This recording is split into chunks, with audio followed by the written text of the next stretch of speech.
Grazie, Stevie. I like this answer. I don't know, but I'm not sure. I am not sure. I am uncertain that Montefalco is the only area who produces great At bread. least few. Few is fine. Yeah. Few is One fine. of the few. We keep it. We keep it. Done. Arrange it. Deal. It's a deal. Italian Wine Podcast. Chin Chin with Italian wine people. Welcome to On the Road Special Edition with Stevie Kim.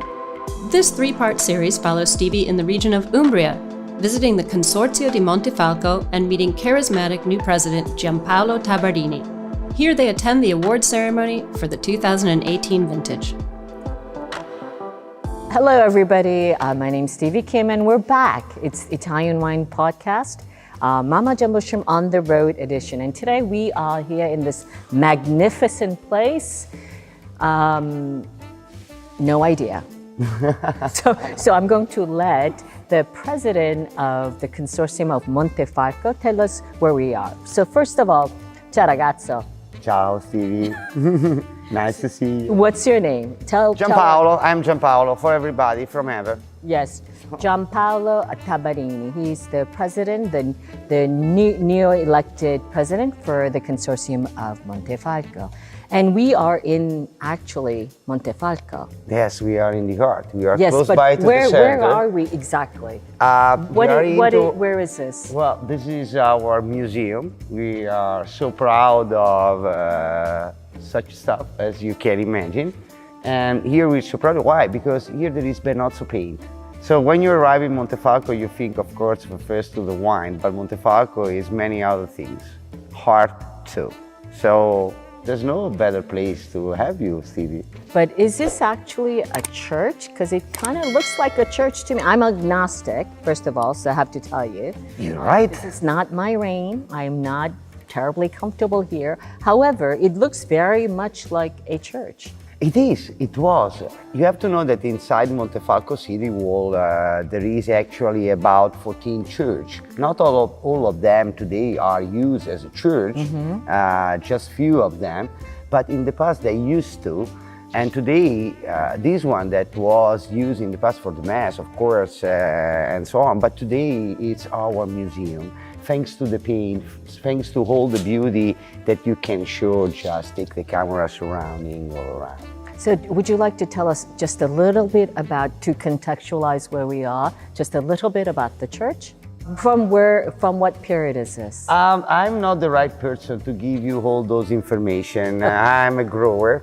My grandpa told me when I was young that if I study too much, I'm going to be the director of the school. So you didn't want to do that? No, so I didn't study so much just to avoid to be a director of the school. You know, grower is better. Right, exactly.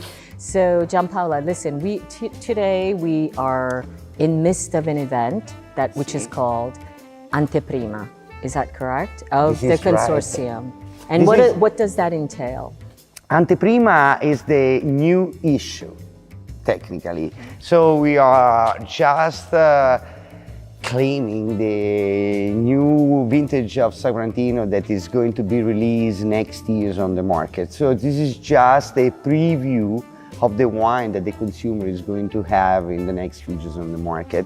And Anteprima is just to introduce the new vintages of all the producers to the world of wine enthusiasts. So that's it. So does it usually happen during this period? No. Or is this unusual? That is totally unusual, Stevie. This year we definitely changed everything. Most of the journalists ask me, what's the difference between previous events and this one? My answer is, I believe that the right question is, what remained the same? Right. It remained the same. Everything is different. Everything is different. Remain the same Montefalco, because we are always in Montefalco. Remain the same the actors that are the winemakers, that more or less are always the same. And all the rest is changed. First of all, we are going to have Anteprima in Montefalco in spring. Usually it was in February, in the winter. But Montefalco, Umbria is so green that in springtime it's over beautiful. Everything is going in flower. It's like a paint with a lot of colors. So you just goes out from here, you take a look around and you fall in love. So this is the right moment. It's spring. But did COVID have anything to do with it or not? Not at all. No, no, but yes. So why yes? Because we've been put in jail. So because of the restriction, everybody live the long portion of their life in the houses without the ability to go out. So like being in prison. So how this affect the Anteprima? When we quit, when allowed us to escape from our houses, we feel more brave. So we had the energy to say we can go by ourselves. You know, Stevie, that Montefalco used to have Anteprima just after Toscana Anteprima. But pandemic support us, saying, it's your time. You can work with your legs. You are able to walk even more. You are able to run. So Montefalco keep on the shoulder all the Anteprima of Umbria. So now we are going to have in spring the Anteprima of the entire territory of Umbria, and Montefalco is the leader, the one that make it happen. So we're so proud, we're so happy. It was a lot of time that we want to show that we're brave. So I see I have this here, Anteprima, the program. See? So the release is the 2018 vintage. Correct. Right? And would you like to tell our audience a little bit about the consortium activities in terms of the number of producers, the territory it covers, the types of wines that you produce in this area? Fine. Our consortium is a successful story. First of all, Montefalco Consortio, it's working not only in Montefalco village, but also in Bevagna, Castelritaldi, and Giano. Can you just Gualdo, repeat that again? Bevagna, slow, yeah. Castelritaldi, Castelritaldi, Giano, Giano, Gualdo. So it's 5 different towns, Montefalco and all the other 4 towns, or portion of the other 4 towns. We are spread in a very small area. In this area, they used to make wine about 120, 130 different wineries. At the consortium, we have a largest part. About 80 wineries are members of the consortium. So we represent at least 70-75% of the total producer, and even more in terms of bottles. In terms of production, what do we do here? Of course, Sagrantino. That is the main stuff, the one that makes Montefalco known. But at the same time, we make Montefalco Rosso. That is a base of Sangiovese.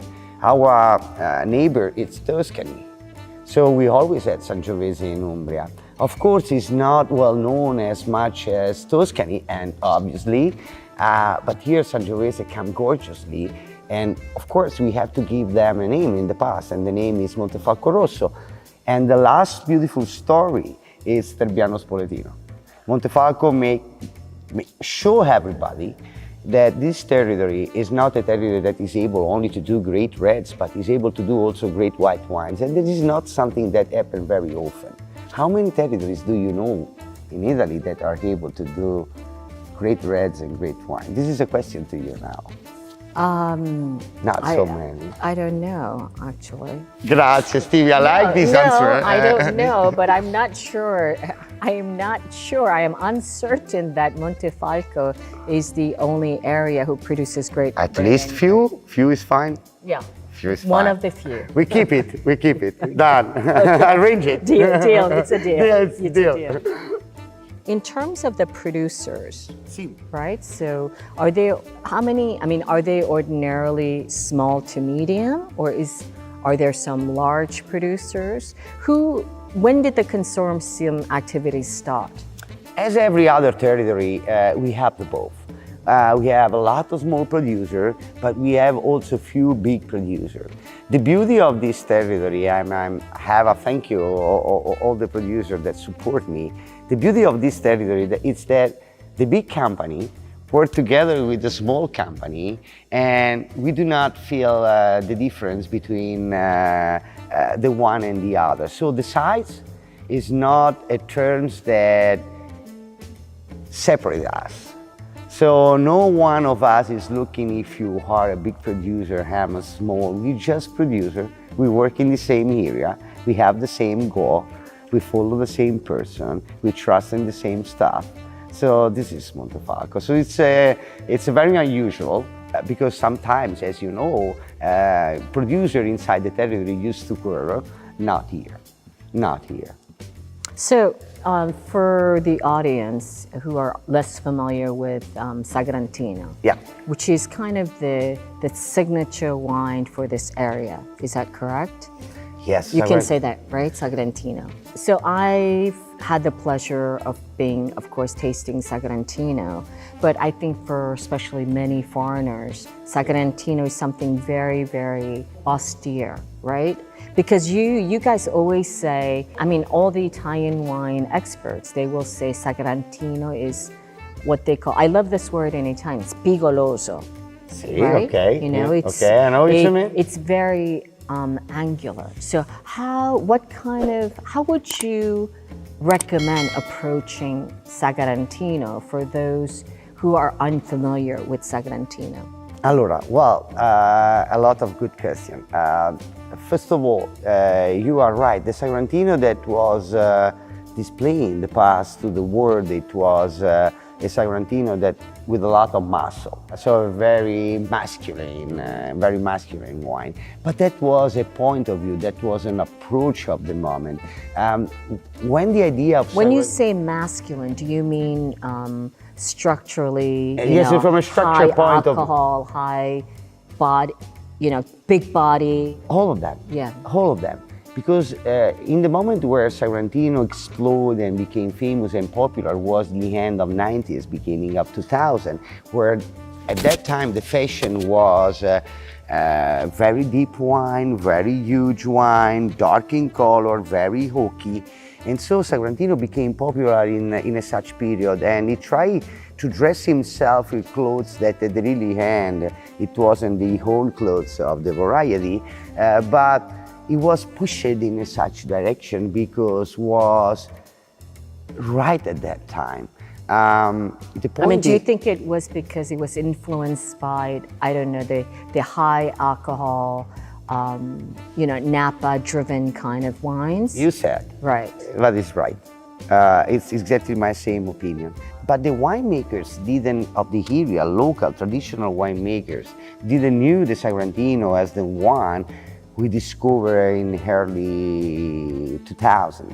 So the wine we was knowing, it was exactly the opposite. But when there is a fashion time, somebody prefer follow the fashion, but the wine is not fashion. The wine is tradition. So the work we are doing today is just take back the tape and try to show the movie from the beginning, trying to tell another tale, the true one, the real one, because Sagrantino can be very strong, very deep, very huge if you think to the Sagrantino in such a way, but this is the same for any other kind of wine. If you look to the wine as something that should be more fresh, more gentle, more elegant, it's up to you. The winemaker is like a chef that cook a dish.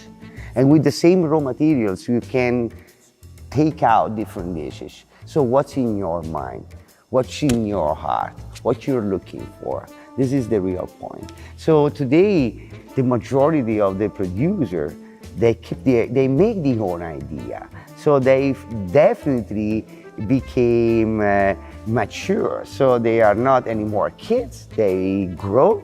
They are adults. So they are able to keep their own decision by themselves on the right way. This is what is happening in Montefalco. So the Sagrantino we knew in the past, it was just a flash that is just disappeared, because the one that you are going to meet today is so far away from the past that make you surprised anytime you try. And that's a wrap for this portion of our 3-part series in Montefalco, Umbria. Thanks for listening, and don't forget to check out all our fascinating interviews from the world of wine on ItalianWinePodcast.com, or find us on SoundCloud, Spotify, Himalaya, or wherever you get your pods. Chin chin!